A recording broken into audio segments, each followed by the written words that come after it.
Life and ministry of Jesus Christ. యేసుక్రీస్తు ప్రభువారి యొక్క జీవితము, తర్వాత ఆయన యొక్క పరిచర్య అనేది మనం చూస్తాం. యేసుక్రీస్తు ప్రభువారి యొక్క పరిచర్య గురించి మనం ఆలోచన చేసినప్పుడు 3 రకాలుగా కాలాన్ని బట్టి ఆయన యొక్క పరిచర్యని మనము ఆలోచన చేయవచ్చు. మొట్టమొదటిది హిస్ పాస్ట్ వర్క్, గతంలో ఆయన చేసినటువంటి పరిచర్య. రెండవది హిస్ ప్రెజెంట్ వర్క్, ప్రస్తుతము ఆయన చేస్తూ ఉన్నటువంటి పరిచర్య. మూడవదిగా మనం చూసినట్లయితే హిస్ ఫ్యూచర్ వర్క్, ఆయన భవిష్యత్ యొక్క పరిచర్య. The ministry of Jesus Christ with respect to time, his past work, present work and future work. ఈ 3 విషయాలు మనము ఆలోచించాం. మొట్టమొదటిగా చూసినట్లయితే హిస్ పాస్ట్ వర్క్, యేసుక్రీస్తు ప్రభువారు యొక్క గతంలో ఆయన చేసి ముగించినటువంటి కార్యం. గతం ఇన్ ద సెన్స్ ఆయన చేసి ముగించినటువంటి కార్యములో మొట్టమొదటిగా మనం చూసినట్లయితే క్రియేషన్. ఆయన సృష్టిలో భాగము కాదు, ఆయన సృష్టికర్త అయినటువంటి దేవుడు అనేది మనం చూస్తూ వచ్చాం. ఆయన సృష్టికర్త అని చెప్పడానికి మనకి లేఖనాల్లో అనేకమైనటువంటి ఆధారాలు ఉన్నాయి. కలిగి ఉన్నదేదియు ఆయన లేకుండా కలుగలేదు అని యోహాను సువార్త 1వ అధ్యాయం 3వ వచనంలో మనం చూస్తా ఉన్నాం. కొలస్సీలకు రాసిన పత్రిక 1వ అధ్యాయం 16వ వచనం మనం చూసినట్లయితే ఆయన కొరకు, ఆయన ద్వారా, ఆయన నిమిత్తము సమస్తమును కలిగి ఉన్నవి. For by him were all things created, ఆయన ద్వారా సృష్టించబడ్డాయి. అవి పరలోకమందు కానీ, భూమి మీద ఉన్న కానీ, దృశ్యమైనవి కానీ, అదృశ్యమైనవి కానీ, అవి సింహాసనములైనను, ప్రధానులైనను, సమస్త అధికారములన్నీ కూడా ఆయన ద్వారా సృష్టించబడి ఉన్నవి. ఆయనకే మహిమ కలుగునుగాక. కాబట్టి ఆయన సృష్టికర్త. సృష్టి యొక్క నిర్మాణము, సృష్టి యొక్క క్రమము, సృష్టి యొక్క ఉనికికి కారణము అయినటువంటి దేవుడు. సో కాబట్టి యేసుక్రీస్తు ప్రభువారు ఆయన సృష్టికర్త. ఆయన చేసి ముగించినటువంటి కార్యము క్రియేషన్. రెండవది, ఆయన చేసి ముగించినటువంటి కార్యములో రెండవది రిడెంప్షన్, విమోచన కార్యము. విమోచన కార్యాన్ని గురించి మనం ఆలోచన చేసినప్పుడు మనందరికీ తెలుసు, పాపం అనేది ఒక మనిషి ద్వారా ఈ లోకంలోనికి ఎంటర్ అయింది. ఆ పాపము ద్వారా మరణము. మనుషులందరూ పాపము చేసటను బట్టి మనుషులందరికీ మరణము సంప్రాప్తమైంది. మరణము అంటే దేవునితో ఎడబాటు, నిత్య అగ్నిగుండము, నిత్య మరణము, శాశ్వతమైనటువంటి మరణం. పాపం వలన వచ్చిన జీతము మరణం. మొదటి ఆదాములో మానవాళి అంతా సమస్తాన్ని కోల్పోయింది. అంతేకాకుండా దేవుని చేత సమస్త సృష్టిని ఏలుటకు, సబ్డ్యూ చేయడానికి, పరిపాలన చేయడానికి సృష్టించబడినటువంటి మానవుడు చివరికి దాసుడుగా, బానిసగా, పాపానికి అమ్మబడిన వాడిగా, అంతేకాకుండా చెరలో ఉన్నటువంటి వాడిగా, పాప స్వభావముకు బానిస అయిపోయినటువంటి వాడిగా అయిపోయాడు. కాబట్టి కడపటి ఆదాము అని పిలువబడుచున్నటువంటి ఆదాముకు ప్రతినిధిగా, ఆదాము వలె వచ్చినటువంటి యేసుక్రీస్తు ప్రభువులో మనకి విమోచన. ఈ విమోచన కార్యాన్ని మనము ఆలోచన చేసినప్పుడు ఏ విధముగా ఈ యొక్క విమోచన కార్యాన్ని దేవుడు మన కొరకు చేశాడు. నిజానికి మనం చెప్పాలంటే the only purpose of incarnation is atonement. Primary purpose అని మనం చెప్పొచ్చు. దేవుణ్ణి బయలుపరచటము, దేవుని గురించినటువంటి రెవల్యూషన్ మనకి ఇవ్వడము, అంతేకాకుండా అపవాదినటువంటి సాతాన్ని వాడిని నశింపచేయటము, ఓడించటము, పాపమును, ఆయన పాపము యొక్క క్రియలను ఆయన నశింపచేయడానికి, మరణాన్ని జయించి మరణము ద్వారా, ఇదిగో ఆ యొక్క మరణపు ములును విరవడము ద్వారా మానవుల మీద పరిపాలన చేస్తున్నటువంటి పాపాన్ని, మరణాన్ని, అపవాదిని జయించడానికి, తద్వారా మనకి విమోచన, ఆయన అనుగ్రహించడానికి లోకానికి వచ్చారు. So from the day one he knows for what reason he came to this earth. So మనము డైరెక్ట్ గా ఆయన యొక్క జీవితంలో ఉన్నటువంటి చివరి గడియ అయినటువంటి ఆ శిలువ దగ్గరికి మనం వెళ్ళినట్లయితే ఈ విమోచన కార్యమును మనము అనలైజ్ చేయడానికి మొత్తము 3 G's లా మనం ఆలోచించేద్దాం. మొట్టమొదటిది, the passion of Christ began at Gethsemane. గెత్సెమనేలో ఆయన చేసినటువంటి ప్రార్థన, submissive prayer, willingness to take the cup, ఆ యొక్క కాస్ట్లీ కప్ ని తీసుకోవడానికి, దేవుని యొక్క ఉగ్రతతో లేకపోతే సమస్త మానవాళి యొక్క పాపమంతటినీ తీర్పు తీరిస్తే ఎంత తీవ్రమైనటువంటి శిక్ష వస్తుందో ఆ తీవ్రమైనటువంటి సంపూర్ణ శిక్ష అంతా ఒక వ్యక్తి భరించడం అనేది ఎలా ఉంటుందో మనమందరం ఊహించవచ్చు. సో కాబట్టి in Gethsemane he wilfully submitted to the will of the father. తండ్రి యొక్క చిత్తానికి ఇష్టపూర్వకముగా ఆయన సబ్మిట్ చేస్తున్నాడు. దేని కొరకు అని చూసినట్లయితే ఆయన యెహోవా సేవకుడుగా యెషయా గ్రంథం 53వ అధ్యాయము ప్రవచనాత్మకంగా చెప్పబడినటువంటి ఆ యొక్క పరిచర్యని ఆయన చేయడానికి ఆయన ఎస్ అని చెప్పాడు. సో కాబట్టి ఆయన యొక్క శ్రమ అనేది, ఆయన యొక్క పర్సిక్యూషన్ అనేది అనేక రకాలుగా ఆయన పొందాడు, అనుభవించాడు. ప్యాషన్ మొట్టమొదటిగా గెత్సెమనేలో ఆయన తన యొక్క ప్రాణము మరణమగునంతగా వేదన చెందాడని లేఖనంలో మనం చూస్తాం. ఎంతగా అంటే తన యొక్క చెమట రక్త బిందువుల వలె కారింది అని లూకా, వైద్యుడైనటువంటి లూకా తన యొక్క సువార్తలో రాస్తూ వచ్చాడు. అక్కడ ఆయన పొందినటువంటి శ్రమ ఏంటంటే emotional and psychological. It was a mental ఆ యొక్క శ్రమ. దాన్ని ఆయన గెత్సెమనే వనములో ఒంటరిగా తను అనుభవించడం మనం చూస్తాం. He took the costly cup at Gethsemane. And then secondly కనుక మనం చూసినట్లయితే గబ్బాతా అన్నప్పుడు అది ఎక్కడైతే పిలాతు కూర్చొని తన యొక్క తీర్పు తీర్చాడో ఆ యొక్క బండ, ఆ రాతి స్థలాన్ని గబ్బాతా అని ఆ యొక్క గ్రీక్ లాంగ్వేజ్ లో పిలవటం మనం చూస్తాం. అక్కడ he took the cruel crown, ముండ్లతో చేయబడినటువంటి ఆ యొక్క కిరీటాన్ని అక్కడ పొందాడు. ఫిజికల్ సఫరింగ్ అండ్ మోకరీ అక్కడ ఆయన అనుభవించాడు. సో మనము యేసుక్రీస్తు ప్రభువారి యొక్క జీవితాన్ని క్రోనలాజికల్ గా ఒక్కొక్క సీక్వెన్స్, ఒక్కొక్క ఫ్రేమ్ ని మనం చూస్తూ వెళ్ళినట్లయితే ఆయన యొక్క జననం మొదలుకొని మరణం వరకు, ఆయన యొక్క వూమ్ టు ద టూంబ్, తల్లి అయినటువంటి కన్య మరియ గర్భధారణ నుంచి ఆయన మరలా సమాధుల నుండి తిరిగి పునరుద్ధానుడై ఆరోహణమైనటువంటి వరకు ఈ భూమి మీద ఆయన జీవించినటువంటి ఆ 33.5 సంవత్సరాల యొక్క కాలము జరిగినటువంటి సంఘటనలు అన్నీ కూడా ప్రవచనాత్మకమైనవి. ముందుగా ఆయన గురించి చెప్పబడినటువంటి ప్రవచనాలు, ప్రాముఖ్యంగా ఆయన సిలువను గురించి, సిలువ శ్రమల గురించి, ఆయన్ని అప్పగించబోయేటటువంటి ఇస్కరియోతు యూదా గురించి కానీ, అండ్ దెన్ ఆయన పొందబోయేటటువంటి అన్యాయపు తీర్పు విషయమై కానీ, ఆయన పొందబోయేటటువంటి తన సొంత ప్రజల నుండి పొందబోయేటటువంటి రిజెక్షన్, తృణీకారం గురించి విషయమై కానీ, ఆయన ముండ్ల కిరీటము భరించడము, తన శరీరము చీల్చబడటం, మేకులతో గుచ్చబడటం అనేది, సిలువకు వేలాడటము అనేది, అండ్ ఆన్ ప్రతిదీ కూడా ఆయన గురించి ఫోర్టోల్ ముందుగా చెప్పబడింది. ప్రవచనాత్మకంగా అవి చెప్పబడి ఇప్పుడు నెరవేర్చబడతా ఉన్నాయి. ఆ విషయాన్ని మనము జాగ్రత్తగా గమనించాలి. ఎందుకంటే చాలా సార్లు సిలువను మనం చూస్తా ఉన్నప్పుడు యేసుక్రీస్తు ప్రభువారు నిస్సహాయమైన స్థితిలో ఆయన మనుషుల చేతిలో పడ్డాడు, మనుషులు తన ఇష్టానుసారముగా ఆయన్ని చేశారు అని చాలా సార్లు లోకం అనుకుంటా ఉంది.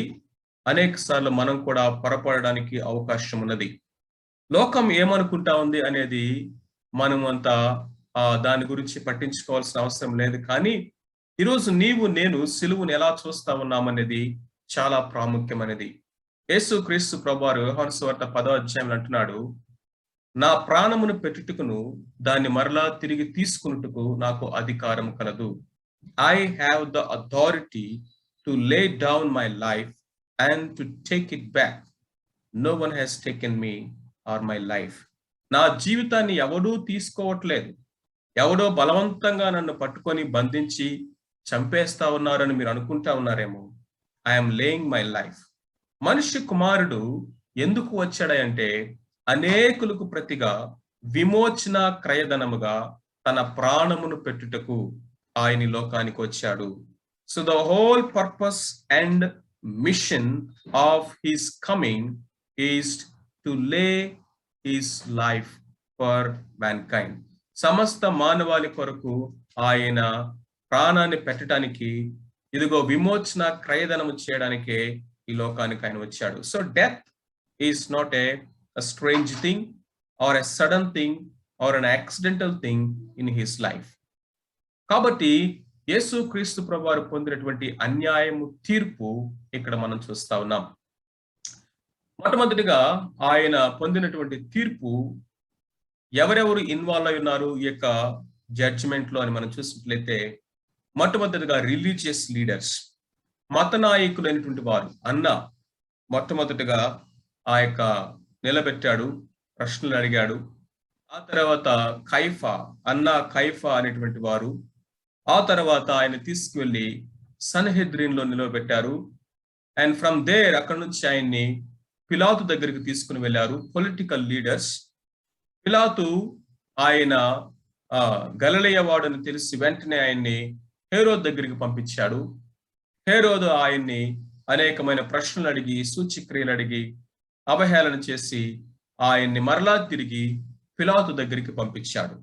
సో ద హోల్ ఈ యొక్క ప్రాసెస్ లో కనుక మనం చూసినట్లయితే, he was trialled by religious leaders and political leaders both. మత నాయకులైనటువంటి వారు ఆయన మీద అనేకమైనటువంటి నెపములు మోపడానికి ప్రయత్నం చేశారు. వారి మత సంబంధమైన విషయాలు అనేకమైనవి నెపాలు మోపారు. ఫైనల్ గా వారు పెట్టినటువంటి నెపాలన్నిటి కూడా ఏది కనుక చూసినా కానీ ఆయన మరణ శిక్షకు తగినది ఏదీ లేదు అని వారు గ్రహించినప్పుడు, లేకపోతే అక్కడ ఉన్నటువంటి పొలిటికల్ లీడర్స్ ఎస్పెషల్లీ పిలాతు పదే పదే ఆ విషయాన్ని చెప్తూ వచ్చినప్పుడు, and then finally they turned it into a political issue.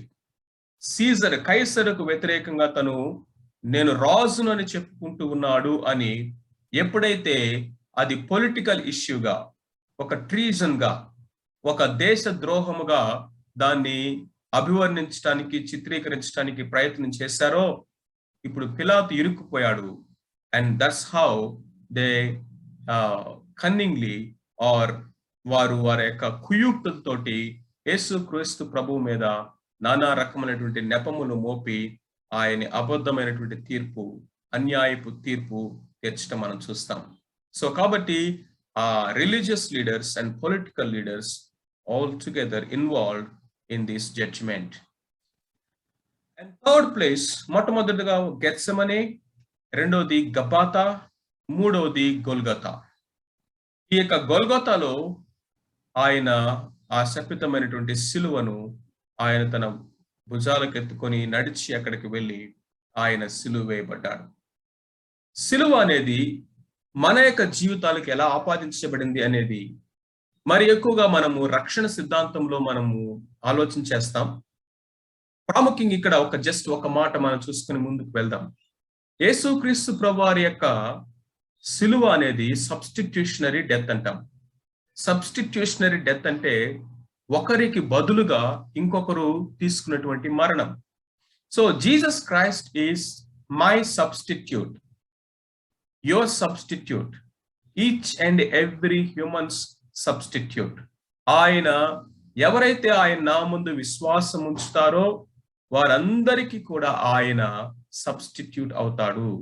అందుకనే నా స్థానములో నా సబ్స్టిట్యూట్ మరణించాడు కాబట్టి, శిక్ష భరించాడు కాబట్టి, నా కొరకు నా యొక్క రుణాన్ని నా సబ్స్టిట్యూట్ పే చేశాడు కాబట్టి ఇక ఆ రుణము నేను పే చేయాల్సిన అవసరం లేదు, ఆ శిక్ష నేను భరించాల్సిన అవసరం లేదు, ఆ మరణాన్ని నేను పొందవలసిన అవసరం లేదు. కాబట్టి ఎవరైతే యేసుక్రీస్తు నామందు విశ్వాసం ఉంచుతారో వారి యొక్క జీవితంలో ఐడెంటిఫికేషన్ లెవెల్లో ఏమి జరుగుతూ ఉంది అంటే, ఆయన యొక్క మరణ భూస్థాపన పునరుద్ధానములతో మనము ఐడెంటిఫై అవుతున్నాము, పాలివారం అవుతున్నాము అన్న విషయాన్ని మనము గమనించాలి. అంతేకాకుండా యేసుక్రీస్తు ప్రభువారి యొక్క మరణం అనేది సబ్స్టిట్యూషనరీ డెత్ అయింది కాబట్టి పాపము యొక్క శిక్ష నుంచి మనకి విడుదల కలిగింది, రక్షణ కలిగింది.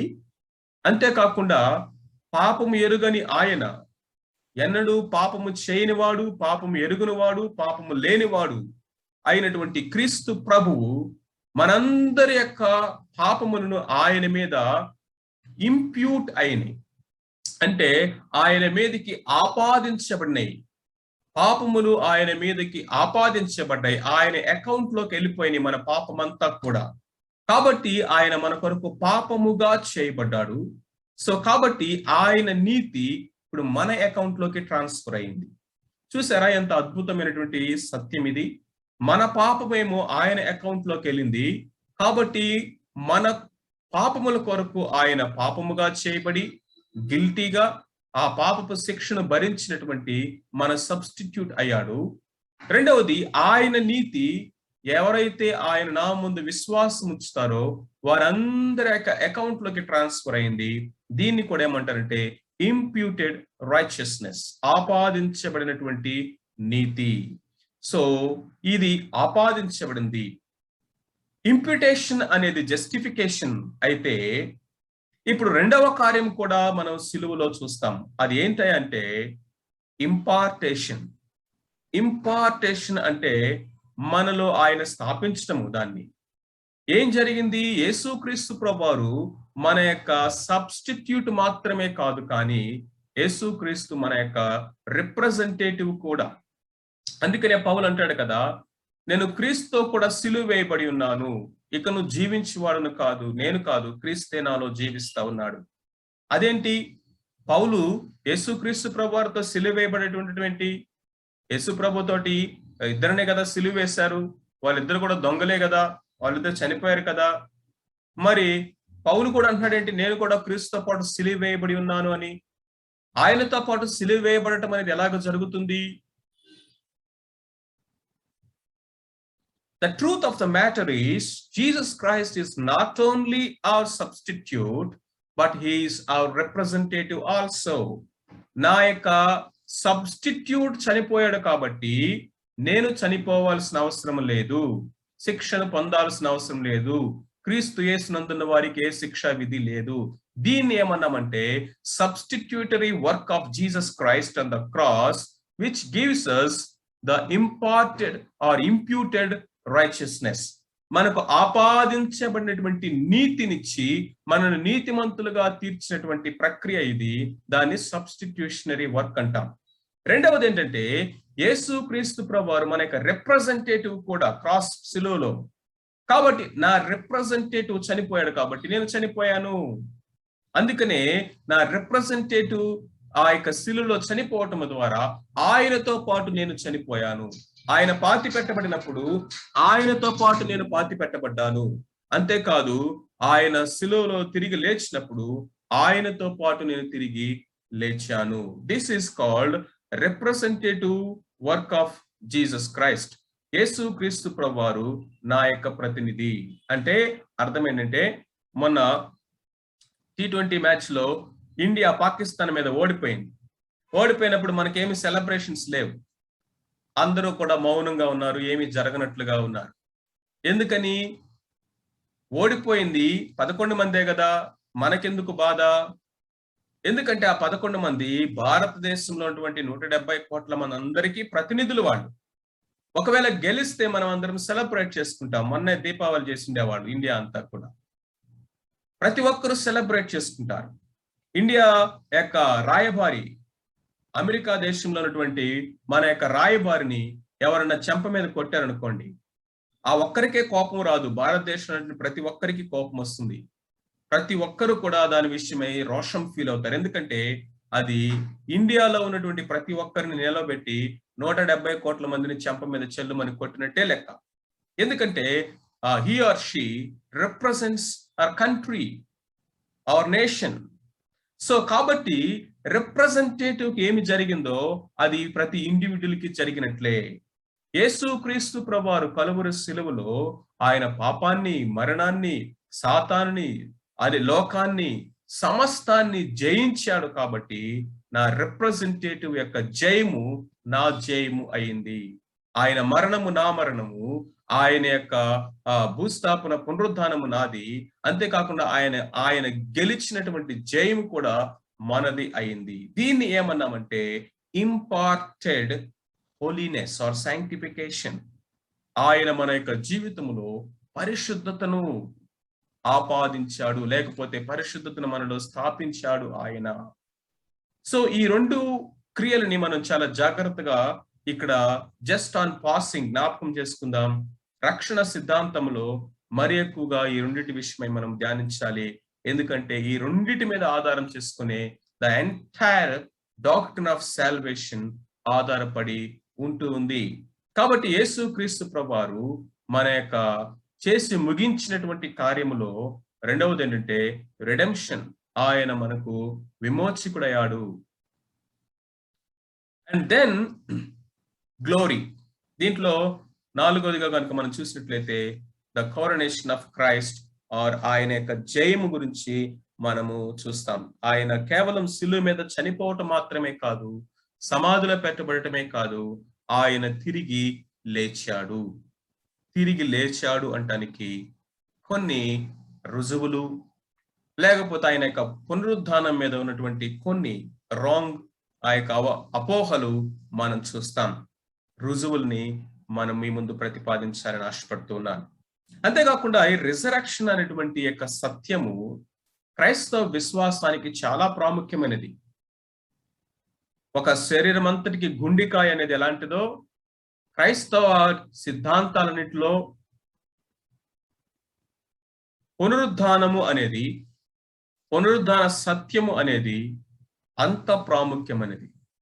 ఒక బిల్డింగ్ కి పునాది రాయి లాంటిది, చక్రానికి ఇరుసు లాంటిది. ఎందుకంటే పునాది కనుక కదిలిందంటే బిల్డింగ్ మొత్తం పడిపోతుంది. గుండెలో చిన్న ఏదైనా సమస్య వచ్చిందంటే బాడీ మొత్తం ఒక్కసారిగా కొలాప్స్, కుప్పకూలిపోతుంది. ఆ యొక్క ఇరుసు అనేది, యాక్సిల్ అనేది కనుక ఇరిగిపోయిందంటే ఇది ఎంత పెద్ద బండి అయినా సరే అది కుప్పకూలిపోతుంది. కాబట్టి మనము క్రైస్తవ విశ్వాస ప్రమాణములు అంతటిని కూడా, క్రైస్తవ విశ్వాసాన్ని, క్రిస్టియానిటీని మొత్తాన్ని కుప్పకూల్చాలంటే ఒకే ఒక పిల్లర్ని కదిలిస్తే సరిపోతుంది. ఆ పిల్లర్ ఏంటంటే రిజరక్షన్. యేసుక్రీస్తు ప్రభువారు తిరిగి లేవలేదు అని రుజువు చేయగలిగితే క్రైస్తవ్యం అనేది మొత్తము కూడా కుప్పకూలిపోతుంది. ఎక్కడ నిలబడటానికి ఆస్కారం ఉండదు. అయితే వాస్తవం ఏంటంటే యేసుక్రీస్తు ప్రభువారు మరణాన్ని జయించి ఆయన పునరుద్ధానుడిగా తిరిగి లేచాడు. On this one fact rest all the doctrines and rest all the facts are based on the resurrection of Jesus Christ. Very, very, very important fact. అందుకనే దుష్టుడైనటువంటి సాతానుడు కూడా ఎక్కువ ఈ యొక్క సత్యాన్ని నమ్మకుండా, లేకపోతే అబద్ధమని వాడు అనేక విధాలైనటువంటి అబద్ధాలను సృష్టించి వాడు లోకములో వాడు మనుషుల్లోకి తీసుకుని వచ్చాడు. So there are some wrong theories of resurrection. పునరుద్ధానాన్ని గురించి కొన్ని అబద్ధాలు ఆల్రెడీ మనుషుల్లో ఉన్నాయి. మొట్టమొదటి అంటే wrong tomb theory. Wrong tomb theory అంటే వీళ్ళు ప్రతిపాదించినటువంటి థియరీ ఏంటంటే ఆ రోజు ఆ యొక్క స్త్రీలు కానీ తర్వాత శిష్యులు కానీ వారు వెళ్ళింది యేసుక్రీస్తు ప్రభువారిని ఉంచిన సమాధి దగ్గరికి కాదు, ఆల్ టుగెదర్ వారు వేరే సమాధి దగ్గరికి వెళ్ళారు. కాబట్టి వారు యేసుక్రీస్తు ప్రభువారు తిరిగి లేచారు అని మోసపోయి ఆ సమాచారాన్ని తీసుకొచ్చి అందరికీ వాళ్ళు ప్రకటించారు, ప్రచురం చేశారు. నిజానికి వారు వెళ్ళింది టు ఎ రాంగ్ టూంబ్ అని చెప్పారు. ఈ రాంగ్ టూంబ్ థియరీ అనేది ఎంత రాంగో మనకి ఇట్టే కామన్ సెన్స్ ఉన్న ప్రతి ఒక్కరికి అర్థమైపోతుంది. ఫస్ట్ రీజన్ ఏంటంటే యేసుక్రీస్తు ప్రభువారు ఆయన మరణించిన తర్వాత ఆయన్ని సమాధి చేసింది సమాధుల దొడ్డిలో కాదు, సిమెట్రీలో కాదు, అనేక సమాధులు ఉన్నటువంటి సమాధుల్లో ఒక సమాధిలాగా ఆయన్ని చేయలేదు. ఆయన్ని సమాధి చేసింది ఒక తోటలో. అరిమత యోసేపు అనేటువంటి ధనవంతుడు తన కొరకు తొలిపించుకున్నటువంటి ఏకైక సమాధి, ఒక్కటే సమాధి అయినటువంటి ఆ సమాధిలో ఆయన పెట్టారు. కాబట్టి అక్కడ 4-5 సమాధులు గనక ఉంటే యేసుక్రీస్తు ప్రభువారి సమాధి దగ్గర కాకుండా వారు రాంగ్ టూంబ్ దగ్గరికి వెళ్ళారు అని చెప్పడానికి అవకాశము ఉంది. కానీ అక్కడ ఉన్నది ఒకే ఒక్క సమాధి, అది కూడా తన కొరకు తాను తొలిపించుకున్నటువంటి ఒక ధనవంతుడైనటువంటి అరిమత యోసేపు యొక్క సమాధి, అతని యొక్క తోటలో ఉన్నటువంటి సమాధి. అది ఎందుకు తోట అంటున్నానంటే తోటమాలి అనేటువంటి సంభాషణ కూడా ఆ స్త్రీలు చేశారు కాబట్టి. It was a garden and there is only one tomb and there is no possibility of the wrong tomb because there is no other tomb. రెండవదిగా కనుక మనం చూసినట్లయితే సూన్ థియరీ ఏం చెప్తా ఉందంటే యేసుక్రీస్తు ప్రభువారు పునరుద్ధానుడు కాలేదు, నిజానికి సిలువ మీద ఆయన చనిపోలేదట. యేసుక్రీస్తు ప్రభువారు సొమ్మసిల్లాడంట సిలువ మీద. సొమ్మసిల్లిన యేసు ప్రభువారిని వారు కిందకి దించి ఆయనకి ఈ యొక్క సుగంధ ద్రవ్యాలతో కూడినటువంటి ఆ యొక్క పేస్ట్ అంతా కూడా ఆయన శరీరానికి పూసి, ఆ యొక్క ప్రేత వస్త్రాలతోటి ఆ స్క్వాడ్లింగ్ క్లాత్స్ అన్ని ఆయన యొక్క ఆ శరీరానికి చుట్టి, ఒక పిండు కడితే ఎట్లాగైతే అది గట్టిగా అయిపోతుందో ఆ విధముగా ఆ యొక్క స్పైసెస్ అన్ని కూడా, సుగంధ ద్రవ్యాలన్నీ కూడా ఆ లప్పం లాగా గట్టిగా అవి స్టోన్ లాగా అయిపోయి దాంట్లో యేసు ప్రభువారి యొక్క బాడీ ఒక పీప లాగా వెళ్ళిపోయింది. అలాంటి కండిషన్లోనంట చల్లగా ఆయన శరీరానికి ఆ యొక్క సుగంధ ద్రవ్యాలు ఆ సమాధిలో పెట్టబడినప్పుడు అవి తగిలి సడన్ గా మిడ్ నైట్ ఆయనకంట స్పృహ వచ్చిందంట.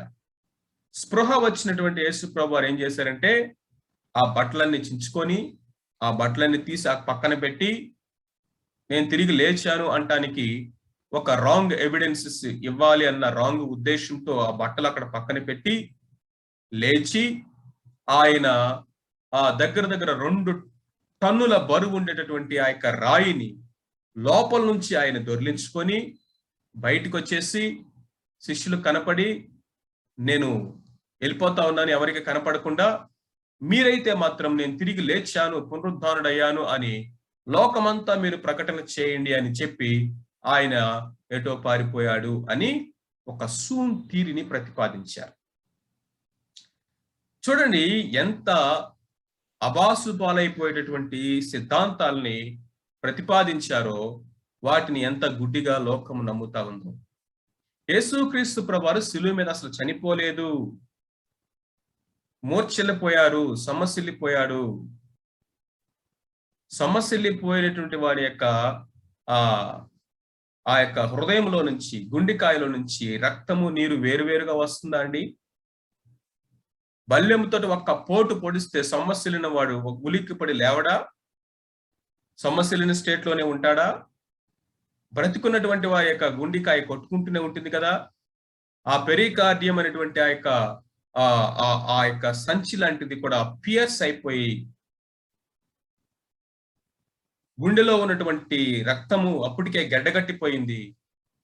ఈ పెరికార్డియం ఉన్నటువంటి వాటరు ఈ 2 కూడా కలవకుండా 2 వేరువేరుగా బయటికి ప్రవహించడం అనేది లూకా ఎంత అద్భుతంగా రాశాడు. డాక్టర్ గా మెడికల్ టెర్మినాలజీలో మనకు అర్థం అవ్వాలని, ఆయన మరణించాడని ఆ రోజు రోమా సైనికులకు అర్థమైపోయింది. మిగిలినటువంటి 2 కాళ్ళను విరగొట్టిన వాళ్ళు యేసు ప్రభువారి కాళ్ళను ఎందుకు విరగొట్టలేదు?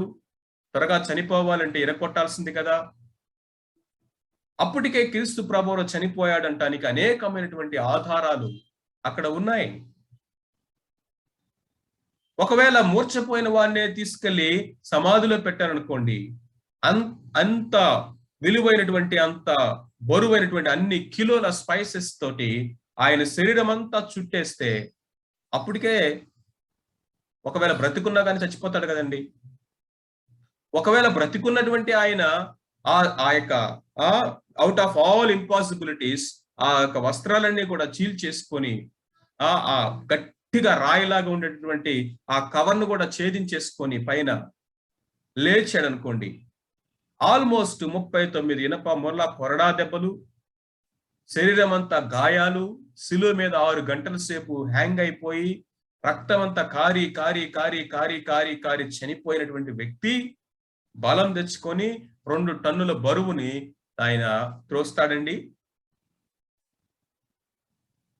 ఒకవేళ అవుట్ ఆఫ్ ఆల్ ఇంపాసిబిలిటీస్ 2 టన్నుల బరువు వెయిట్ను కూడా తోసేసాడు అనుకోండి, తోస్తా ఉంటే 16 మంది రాను వాళ్ళు ఆ యొక్క రోమన్ సోల్జర్స్ కావులు ఉన్నారు కదా, మరి వాళ్ళు ఏం చేస్తా ఉన్నారు?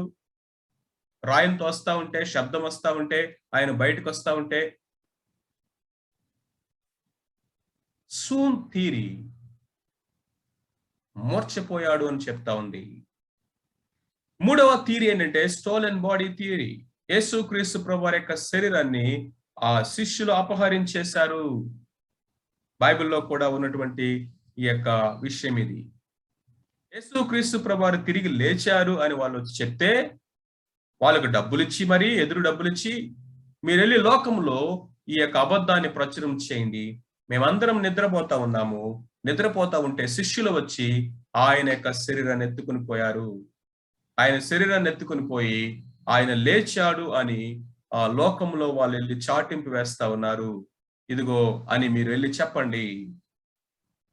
మీరు నిద్రపోతా ఉంటే వచ్చింది ఎవరో మీకెలా తెలిసింది? శిష్యులు వచ్చి ఆ బండను తొలగిస్తా ఉంటే ఎలా నిద్రపోతూ ఉన్నారు మీరు? మీరు అసలు నిద్రపోయి కూడా ఇంకా బ్రతికున్నారంటేనే మిరక్కల్. ఎందుకంటే రోమా సైనికులు కంటి మీద ఒక కునుకు వచ్చినా కానీ రేపొద్దుటికి ఆ తలకాయ ఉండదు, మెడకాయ మీద. అంత కఠినమైన శిక్షలు ఉంటాయి. బట్ దే మేము నిద్రపోతూ ఉండగా శిష్యులు వచ్చారు. నిద్రపోయే వాళ్ళు చూడగలిగారా? ఎంత ఆశ్చర్యం అండి ఇది. అసలు యేసుక్రీస్తు ప్రభువారిని పట్టుకోగానే సగం మరణ భయంతో పారిపోయినటువంటి వీళ్ళు సైనికులు ఉన్నటువంటి, కాపులు ఉన్నటువంటి ఆ యొక్క టూంబు దగ్గరికి వస్తారా? అంత ధైర్యం ఎక్కడి నుంచి వచ్చింది వీళ్ళకి?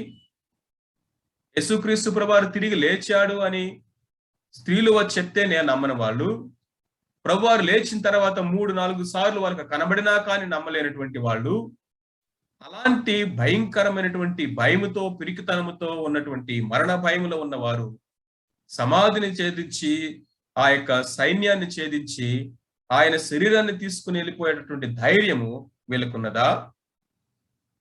4వ థియరీ ఏంటంటే హెల్యూషియేషన్ థియరీ. హెల్యూషియేషన్ అంటే ఏంటంటే వీరు భ్రమ చెందారు. యేసుక్రీస్తు ప్రభువారు తిరిగి లేచారంట, భ్రమ చెందారంట. ఎందుకని? యేసు ప్రభువారంట బ్రతికున్నప్పుడు నేను తిరిగి లేస్తాను, నేను తిరిగి లేస్తాను, తిరిగి లేస్తాను అని అనేక సార్లు వీళ్ళకి చెప్పారు. కాబట్టి ఏదో హిప్నాటిజం జరిగినట్లుగా వీళ్ళ యొక్క మైండ్లంతా కూడా ఆయన తిరిగి లేస్తాడు, తిరిగి లేస్తాడు, తిరిగి లేస్తాడు అని ఆ భ్రమలో ఉన్నారు. కాబట్టి ఆ యొక్క దేన్నో చూసి వాళ్ళు భ్రమపడి యేసు ప్రభు తిరిగి లేచాడు అనేటువంటి భ్రమని వాళ్ళు కలిగి ఉన్నారు అని చెప్పారు. ఇప్పుడే మనం చూసాం కదా, ప్రభువారు లేచారని ఆయనే వచ్చి కనపడ్డా కానీ ఆయన లేచాడు అంటే నమ్మనటువంటి వాళ్ళు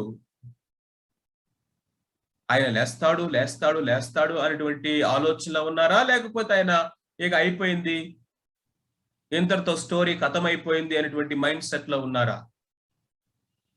శిష్యులు వాళ్ళ యొక్క లైఫ్ ని గాస్పెల్ అకౌంట్స్ లో కనుక మనం చూసినట్లయితే వారు తిరిగి లేస్తారు అనేటువంటి ఎక్స్పెక్టేషన్ లో అయితే లేరు. అందుకనే ప్రభువారు అన్ని సార్లు వారికి కనపడాల్సి వచ్చింది, రుజువులు చేయవలసి వచ్చింది. So there are many wrong theories like this. అపవాది అనేటి వాడు అనేక అబద్ధాలని ఈ విధంగా మనుషుల్లో, లోకములో వాడు తీసుకుని వెళ్ళాడు. మనుషులు వారి యొక్క క్రియలు చెడ్డవైనందున వారు వెలుగునొద్దకు రానొల్లరు అని ప్రభు చెప్పినట్లుగా అబద్ధాన్నే ఎక్కువ నమ్మారు, సత్యమును నమ్మేవారు చాలా తక్కువ మంది. అయితే పరిశుద్ధాత్మ దేవుని యొక్క బలమైనటువంటి కార్యము ఏంటి అంటే, ఆయన ఇదిగో సువార్త యొక్క వెలుగులో ఉన్నటువంటి మహిమ యొక్క ప్రకాశము మనము గ్రహించినట్లుగా అనేక మంది యొక్క గుడ్డితనాన్ని కళ్ళను ఆయన తెరుస్తా ఉన్నాడు. పునరుద్ధాన శక్తి అనేక మందిలో పనిచేస్తా ఉంది. సత్యము వారిని స్వతంత్రులుగా చేస్తా ఉంది. ఆయన యొక్క పునరుద్ధానము ద్వారా జరిగినటువంటి ఆ రక్షణ కార్యం యొక్క ఫలాన్ని అనుభవిస్తా ఉన్నాం.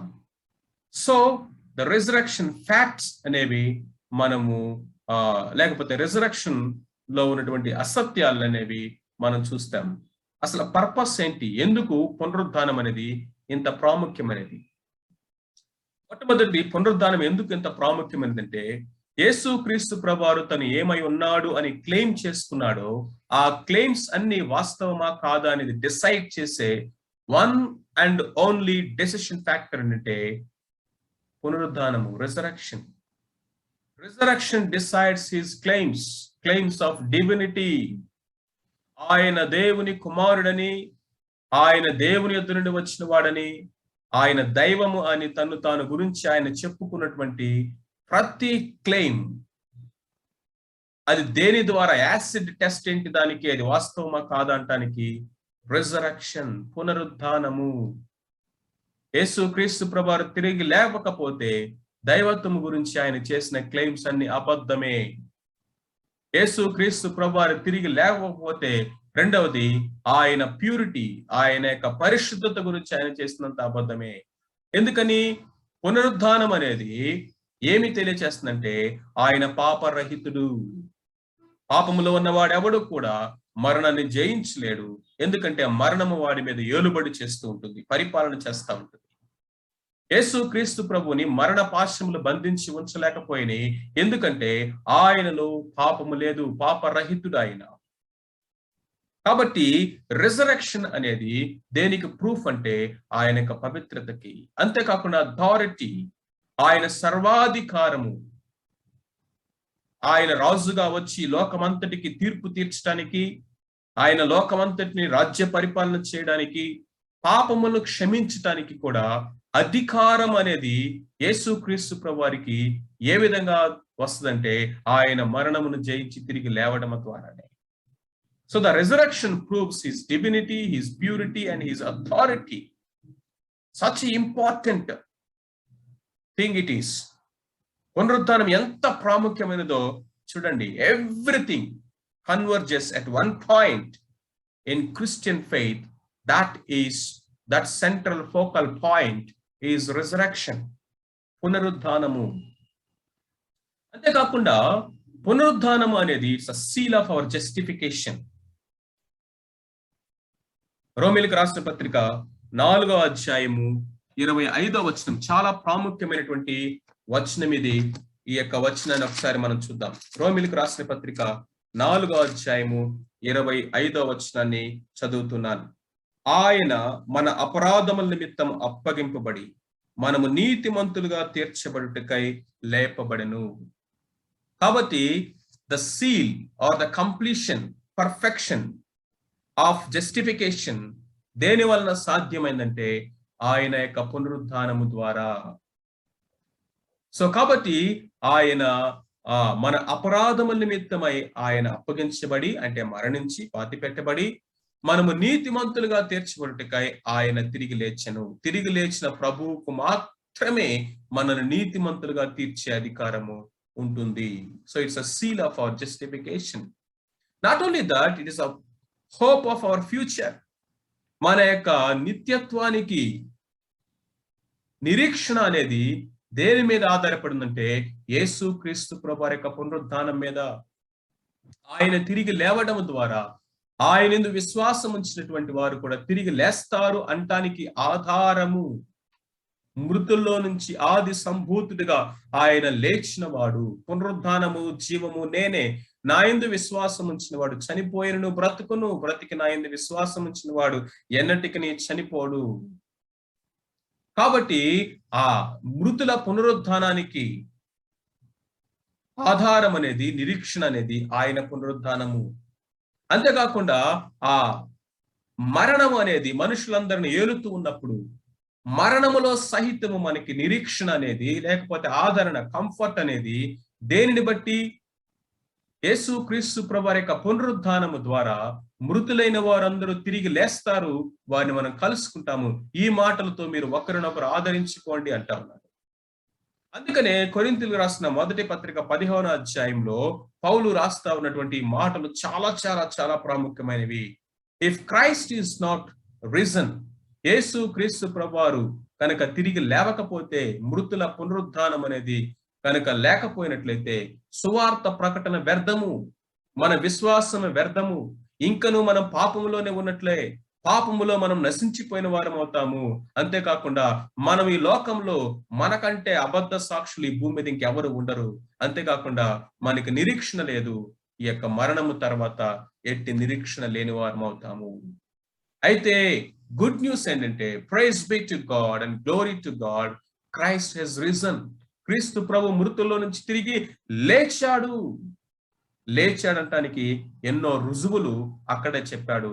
ఎంతమందికి ఆయన కనపడ్డాడో, నాకు కూడా కనపడ్డాడు అని అక్కడ చెప్తా ఉన్నాడు. అంతేకాదు, పునరుద్ధానం అనేది మన యొక్క జీవితంలో అద్భుతమైనటువంటి సామర్థ్యాన్ని కూడా మనకు అనుగ్రహించింది. Power of resurrection. మొట్టమొదటిది, యేసుక్రీస్తు ప్రభు వారి పునరుద్ధానము ద్వారా మనకి ఏమి ఒదిగిందంటే పవర్ ఓవర్ డెవిల్. అపవాది సాతానుడి మీద మనకి జయము. అందుకనే మనం చూసాము హెబ్రీయులకు రాసిన పత్రిక 2వ అధ్యాయం 14-15లో, ఆ పిల్లలు రక్త మాంసములు గలవారైనందున మరణం యొక్క బలము గలవారిని అపవాదిని మరణము ద్వారా నశింపచేయుటకు, జీవిత కాలమంతా మరణ భయమైన దాస్యమునకు లోబడిన వారిని విడిపించుటకు ఆయన కూడా రక్త మాంసముల పాలువాడయ్యను. కాబట్టి మరణం యొక్క బలము కలిగినటువంటి అపవాదిని ఏ విధముగా ఆయన మరణము ద్వారా నిర్వీర్యము చేశాడో, నిరాయుధుడిగా చేసి ఓడించి, వాడి యొక్క బలానంతటిని కూడా నిర్వీర్యము చేసి, తలను చిత కొట్టినట్లుగా వాడి యొక్క ఆ ముళ్ళును విరిచివేసి ఏ విధముగా ఆయన వేడుకకు కనపరిచాడో మనం చూస్తాం. ఈ విజయోత్సాహంతో మనల్ని అన్ని స్థలాల్లో ఊరేగిస్తున్నాడు ప్రభు అని పౌలు రాస్తా ఉన్నారు.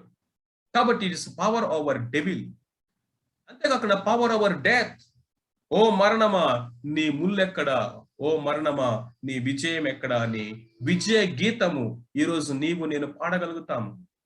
ఏ మరణం అయితే మనందరినీ ఏలిందో, ఏ మరణం అయితే మనందరినీ బంధించి వేసిందో, ఏ మరణం అయితే ఇదిగో మనల్ని దేవుని నుంచి నిత్యత్వము వరకు శాశ్వత కాలం దూరం చేసిందో, ఇప్పుడు ఆ మరణంతోనే మనం అంటున్నాము, O death where is your sting. నీ ముళ్ళును నా ప్రభు విరిచేశాడు. ఓ సమాధి ఏది నీ బలము, నా ప్రభును బంధించి ఉంచలేకపోయావు. కాబట్టి ఓ ముళ్ళు నువ్వు నన్ను గుచ్చలేవు, ఓ సమాధి నువ్వు నన్ను బంధించి ఉంచలేవు.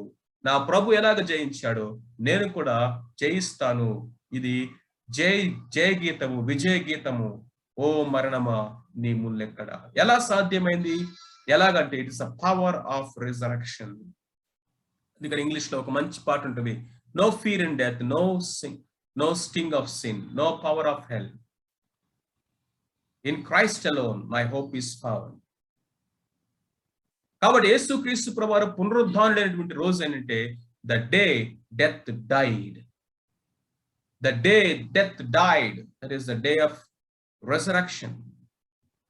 Good Friday or Easter.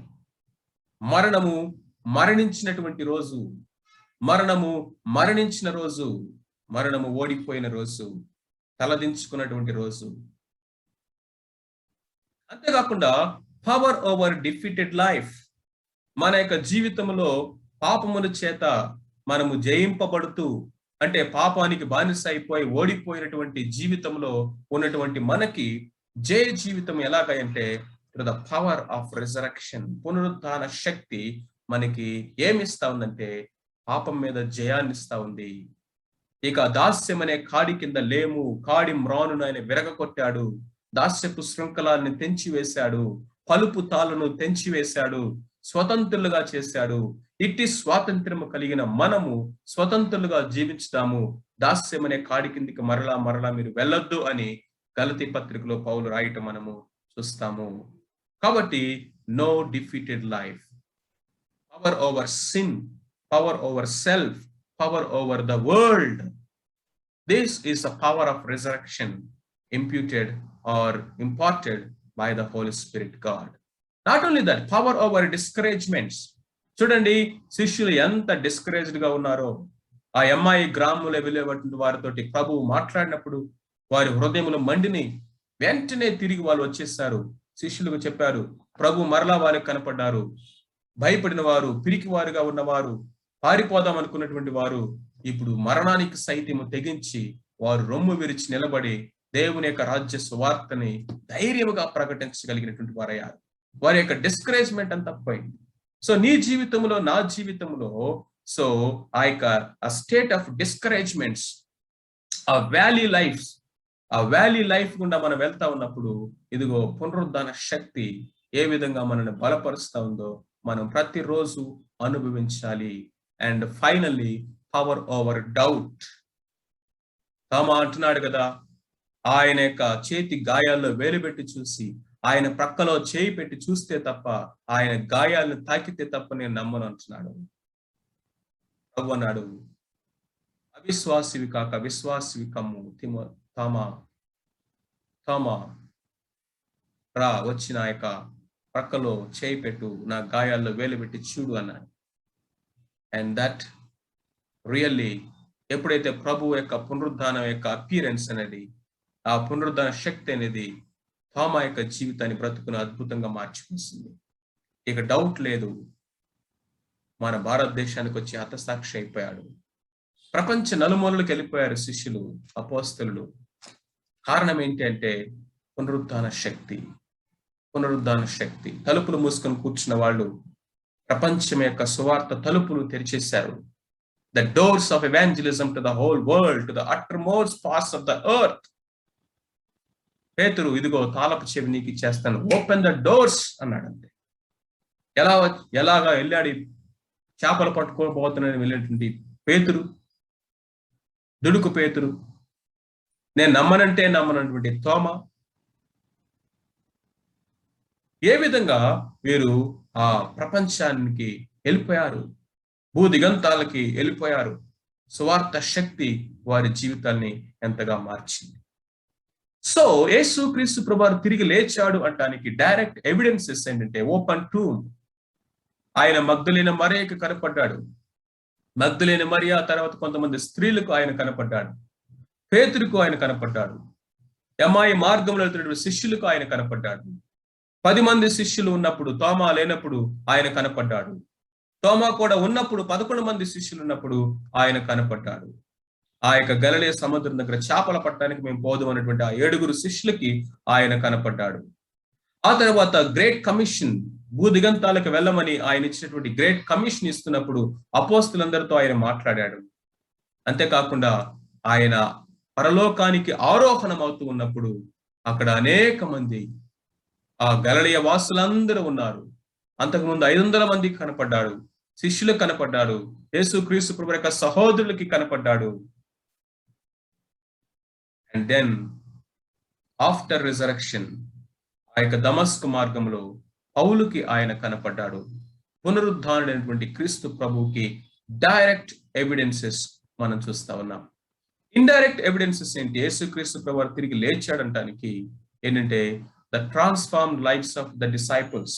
పిరికి వాళ్ళుగా ఉన్నటువంటి శిష్యులు హతసాక్షులు అవడానికి సైతము, సన్హెద్రుని ఎదిరించడానికి, అధికారులను ఎదిరించడానికి, రోమా ప్రభుత్వాన్ని ఎదిరించడానికి, ఆ సత్యము కొరకు ప్రాణాలైనా పెట్టడానికి తెగించేటటువంటి ఇలాంటి ఆ యొక్క మార్పు వాళ్ళ జీవితంలో ఎలా వచ్చింది?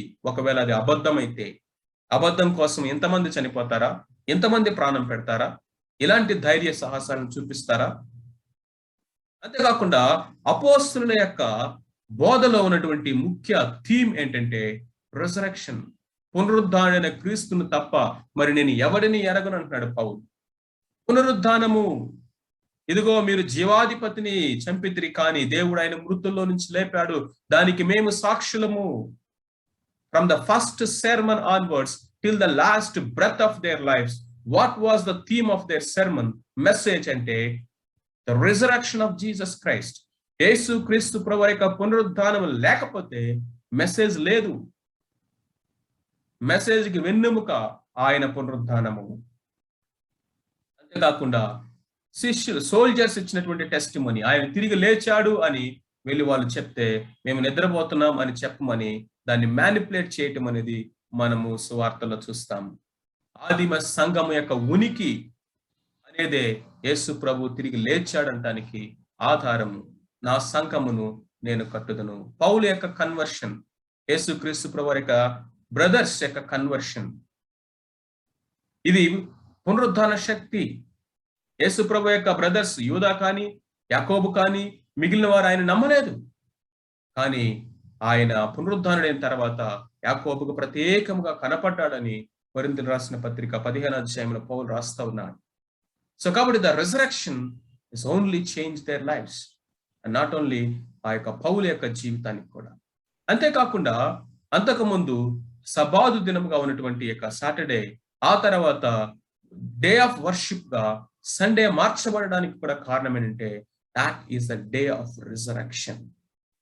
The day of resurrection has become the day of worship for the church because of the central focal fact of the resurrection of Jesus Christ.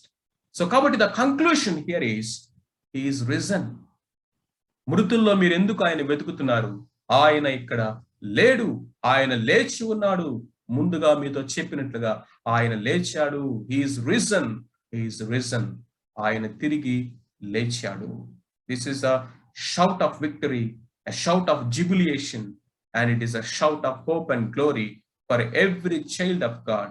ఎందుకంటే ఆయన తిరిగి లేవడం ద్వారా నీవు నేను ఒక రోజు తిరిగి లేస్తాం. అది ప్రభువారు మనకిచ్చినటువంటి ఉద్దేశం. సో ఇప్పటి వరకు మనం చూసినటువంటి యేసు క్రీస్తు ప్రభువారి యొక్క లైఫ్ ని ఒక్కసారి మనం కనుక చూసినట్లయితే, the uniqueness of Jesus Christ, ఆయన యొక్క జన్మ అనేది ఎంతో ప్రత్యేకమైనది. అనేక వందల ప్రవచనాల యొక్క నెరవేర్పుగా ఆయన లోకానికి వచ్చాడు. ఆయన కన్యక గర్భమున జన్మించటం ద్వారా జన్మ కర్మ పాపములు లేనటువంటి వాడుగా ఆయన లోకంలో జీవించాడు. అంతేకాకుండా ఆయన ఈ లోకంలో జీవించినటువంటి కాలంలో పరిశుద్ధమైనటువంటి జీవితాన్ని జీవించాడు. నాలో పాపము ఉన్నదని మీలో ఎవడు స్థాపించగలడు అని ఆయన సవాలు విసిరటం అనేది మనం చూస్తాము. అంతేకాదు ఆయన బోధించినటువంటి బోధలు ఎవరు ఎన్నడూ బోధించలేదు. నిన్ను వలె నీ పొరుగు వారిని ప్రేమించము, నీవు ఆ కుడి చెంప మీద కొట్టిన వాడికి ఎడమ చెంప తిప్పమని, లేకపోతే ఆయన చేసినటువంటి అద్భుత ఆశ్చర్య సూచక్రియలు అనేవి ఎవరు చేయలేదు. ఆయన నీళ్ళ మీద నడిచాడు, నీళ్లను ద్రాక్షరసంగా మార్చాడు, చనిపోయినటువంటి వారిని అనేక మందిని ఆయన లేపాడు, అనేకమైనటువంటి రక్షణ కార్యాలయాన్ని చేశాడు.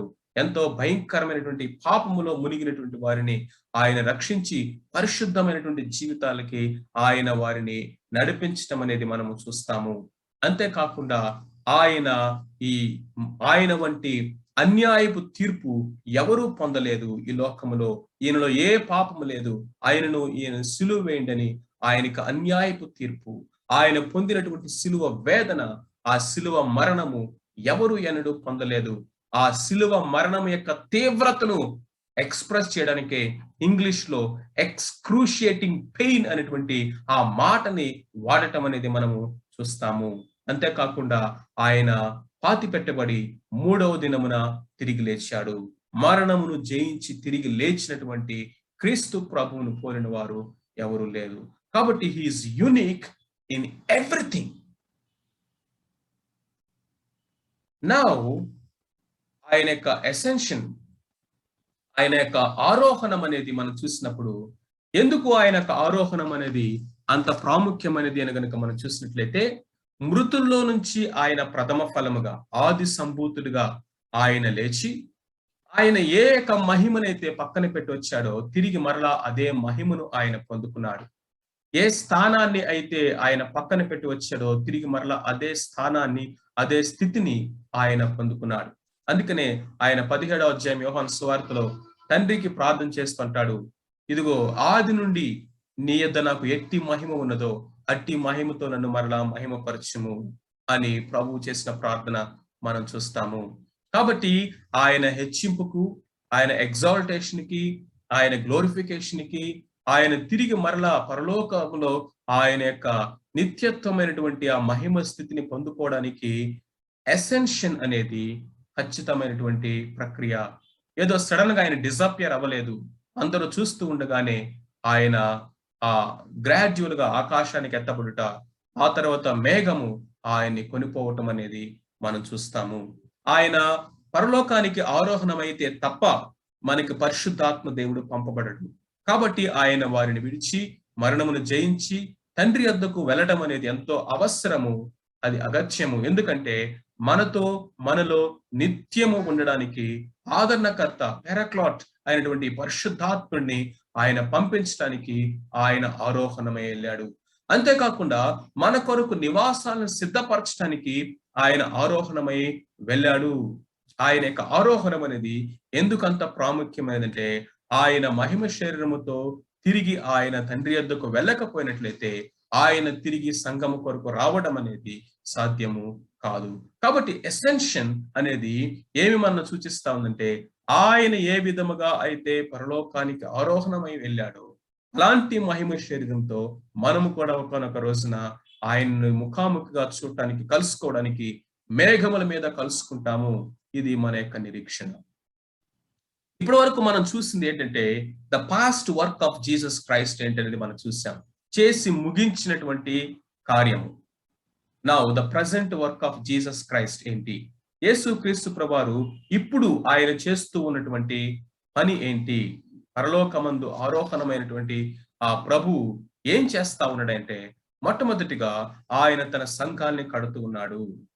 నా సంఘమును నేను కట్టుదను, పాతాళలోక ద్వారములు దాని ఎదుట నిలవజాలవు అని ప్రభు చెప్పాడు. I will build my church. Building the church అన్నప్పుడు ఆయన సంఘములను ఎంపవరింగ్ చేస్తా ఉన్నాడు. ప్రకటన గ్రంథంలో మనం అదే చూస్తాం. ఎక్కడున్నాడండి? మహిమలో ఉన్న మనిషి కుమారుడు 7 దీప స్తంభముల మధ్య 7 నక్షత్రములు తన కుడి చేత పట్టుకొని ఆ దీప స్తంభముల మధ్య సంచరించుచు ఉన్నవాడు. దీప స్తంభముల మధ్య సంచరించుచు ఉన్నాడు అంటే ఆయన యొక్క indwelling presence in the churches. సంఘములు మధ్యలో ఉన్నాడు, సెంట్రాలిటీ, ఫోకల్ పాయింట్. అంతేకాకుండా ఆ సంఘములుకి కేంద్రముగా ఆయన ఉంటూ ఉన్నాడు. ఆయన సంఘముల యొక్క దూతలను తన కుడి చేత పట్టుకొని వారిని నడిపిస్తూ, బలపరుస్తూ, కంట్రోల్ చేస్తూ సంఘాలని ఆయన తన రాకడ కొరకు సిద్ధపరుస్తున్నాడు. అందుకని ఎఫెసీ 5లో అంటాడు కదా, ఆయన ఆ సంఘాలను ఏం చేస్తున్నాడంటే, ముడతైనను కలంకమైనను అట్టిది మరి ఏదైనను లేకుండా పరిశుద్ధమైనదిగా, నిర్దోషమైనదిగా, మహిమ కలిగినదిగా తన ఎదుట తన సంఘాన్ని నిలవబెట్టుకొనుటకు వాక్యముతో ఉదక స్నానం చేస్తా ఉన్నాడు. సో కాబట్టి పరిశుద్ధాత్మ దేవుడు మనలో ఉండి మనతో ఉన్నటువంటి పరిశుద్ధాత్మ దేవుని యొక్క ప్రెజెన్స్ ద్వారా మనము ప్రాక్టికల్ గా ఏమి అనుభవిస్తూ ఉన్నామంటే, క్రీస్తు ప్రభువారి యొక్క సన్నిధిని. అందుకని యేసు క్రీస్తు ప్రభువాన్ని సొంత రక్షకుడిగా అంగీకరించము అన్నప్పుడు నీ హృదయాన్ని ప్రభు కోసం తెరవు. నీ హృదయంలోనికి ప్రభు వస్తాడు. నిజానికి వచ్చిన పరిశుద్ధాత్ముడు కదా, మనతో ఉండేది పరిశుద్ధాత్ముడు కదా. మరి రిసీవ్ జీసస్ క్రైస్ట్ ఇంటి యువర్ హార్ట్ అంటామేంటి? ఎంతమంది ఆయన్ని అంగీకరిస్తారు? Who ever receives him, who ever accepts him. So దీన్ని మనం జాగ్రత్తగా అర్థం చేసుకోవాలి. యేసుక్రీస్తు ప్రభువారు ఇప్పుడు ఎక్కడున్నాడంటే, ఆయన నిజమే పరలోకమున తండ్రి కుడిపార్శ్వమున ఉన్నాడు, నో డౌట్ ఎట్ ఆల్. అయితే అక్కడ ఉండి ఆయన యాజకత్వం చేస్తూ ఆయన సంఘములు మధ్య ఆయన సంచరిస్తూ ఉన్నాడని, సంఘములలో ఆయన కేంద్రముగా ఉంటున్నాడని, సంఘాలని ఆయన కడుతూ ఉన్నాడని, పర్ఫెక్షన్ లోకి నడిపిస్తా ఉన్నాడని, తన యొక్క 2వ రాకడ కొరకు తన సంఘాన్ని ఆయన సిద్ధపరుస్తూ ఉన్నాడు అనేది మనం చూస్తా ఉన్నాం. The present work of Jesus Christ ఏంటంటే, building his church through the indwelling ministry. రెండవదిగా కనుక మనం చూస్తుంటే, the present work of Jesus Christ from there in heaven, ఆయన ఏం చేస్తాడంటే ఇంటర్సీడింగ్ మినిస్ట్రీ. ఆయన మన కొరకు విజ్ఞాపనము చేస్తా ఉన్నాడు. తండ్రి కుడిపార్శ్వమున కూర్చొని మన కొరకు ఆయన విజ్ఞాపన చేస్తా ఉన్నాడు. అంతేకాకుండా మన కొరకు ఆయన మ్యాన్షన్స్ ని సిద్ధపరుస్తున్నాడు, భవనాలను సిద్ధపరుస్తా ఉన్నాడు, నివాసాలను సిద్ధపరుస్తా ఉన్నాడు. తానుండు చోట మనము ఉండినట్లుగా ఆయనతో పాటు యుగయుగములు జీవించడానికి ఆయన మన కొరకు అక్కడ నివాసములు సిద్ధపరుస్తున్నాడు. మన పక్షముగా ఆయన అడ్వకేట్ గా, ఉత్తరవాదిగా అక్కడ ఉంటూ ఉన్నాడు. పరలోక మందిరములో, ఆ పరిశుద్ధ స్థలములో మన ప్రధాన యాజకుడు మన పక్షముగా యాజకత్వం చేస్తా ఉన్నాడు. And then the future work of Jesus Christ, Yesu Kristu ప్రభువారు భవిష్యత్తులో చేయబోయేటటువంటి పరిచర్య ఏంటంటే, ఆయన ఇదిగో తన సంఘము కొరకు మధ్యాకాశంలోనికి రానయ్యున్నాడు. తన సంఘాన్ని స్వీకరిస్తాడు, దాన్ని ర్యాప్చర్ అంటాం. ఆ తర్వాత తన యొక్క సంఘముతో ఆయన 7 సంవత్సరాలు పెండ్లి విందులో ఉంటాడు. అక్కడ సంఘానికి ఆయన బహుమానాలు ఇస్తాడు, తీర్పులు తీరుస్తాడు. దాన్ని క్రీస్తు న్యాయపీఠము భీమా అంటాం. ఆ తర్వాత ఆయన తన సంఘాన్ని వెంట పెట్టుకొని ఈ భూమి మీదకి ఆయన రానయ్యున్నాడు. రెండవ రాకడ 1000 ఏండ్ల పరిపాలన ఈ భూమి మీద స్థాపించనయ్యున్నాడు. ఈ లోకంలో ఉన్నటువంటి సమస్తమైనటువంటి ఆ యొక్క అపవాదితోను వాని దూతలతోను యుద్ధము చేసి వారిని నశింప చేయబోతూ ఉన్నాడు. అంతేకాకుండా లోకమంతటికి కూడా ఆయన నమ్మనటువంటి వారికి, అపవాదికి, వాని దూతలకు ఆయన ఫైనల్ జడ్జ్మెంట్, మహాధవల సింహాసనపు తీర్పు తీర్చబోతూ ఉన్నాడు. ఆయన క్రొత్త ఆకాశాన్ని, క్రొత్త భూమిని ఆయన స్థాపించి యుగయుగములు తన ప్రజలతో ఆయన కాపురం ఉండబోతూ ఉన్నాడు. The final glory and the judgement, the future works of Jesus Christ.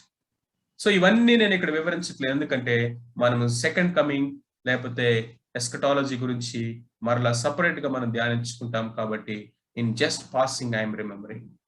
So the person and the work of Jesus Christ అనేటువంటి యొక్క డాక్ట్రిన్ లో మనము the past finished work of Jesus Christ and the present work of Jesus Christ and the future work of Jesus Christ ఏంటి అనేది మనము చూసాము.